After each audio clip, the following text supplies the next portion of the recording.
All right, so we're going to take a look at some of the online sample homework that we've got.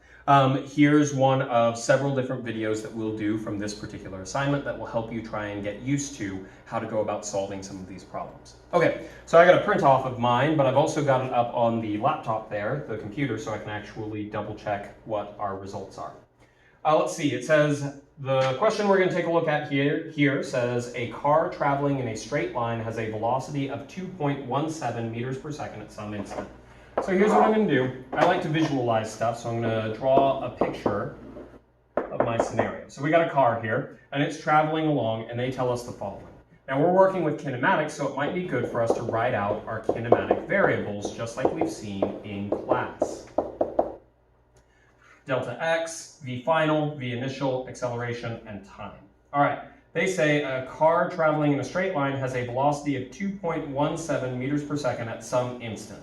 Well, 2.17 meters per second tells me that that's probably a velocity, and they say it is a velocity too, but they don't tell me if that's the beginning or the end. Then they say after 5.85 seconds, its velocity is something else. So from context, I know that the first one, 2.17 meters per second, is actually our initial velocity for the time period we're looking at. Because they say after a time of 5.85 seconds, seconds tells me it's a time, so I put that in there, the velocity of the car is then 10.1 meters per second.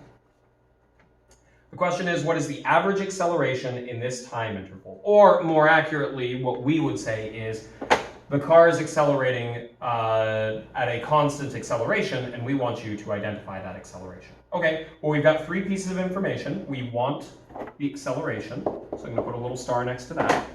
And we've got the following. We don't have and do not want, at least right now, our displacement, delta x. So we go over to our equation sheet, and we find the equation that does not have delta x in it, which is v final equals v initial plus acceleration times time. Okay, now we can plug in what we've got. We know that v final is 10.1 meters per second.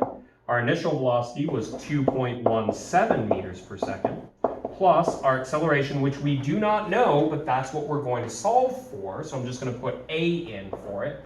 And we've got a time of 5.85 seconds. Okay, now I just need to solve for a. Okay. So I'm going to subtract off 2.17 meters per second. So I can start to get just this term by itself. I'm isolating a. So I'm going to subtract off 2.17 meters per second. Grab my calculator. 10.1 minus 2.17 gives us 7.93 meters per second equals, now this one's been gotten rid of, so that's equal to a times 5.85 seconds. Now, I want to get a by itself. This is multiplied, so I'm going to divide 5.85 seconds. I need to do the same thing over here, 5.85 seconds. With this, I'm going to take 7.93 divided by 5.85, and I get the following, that 1.3555555, we'll call that 6 meters per second divided by seconds gives us meter per second squared equals our acceleration.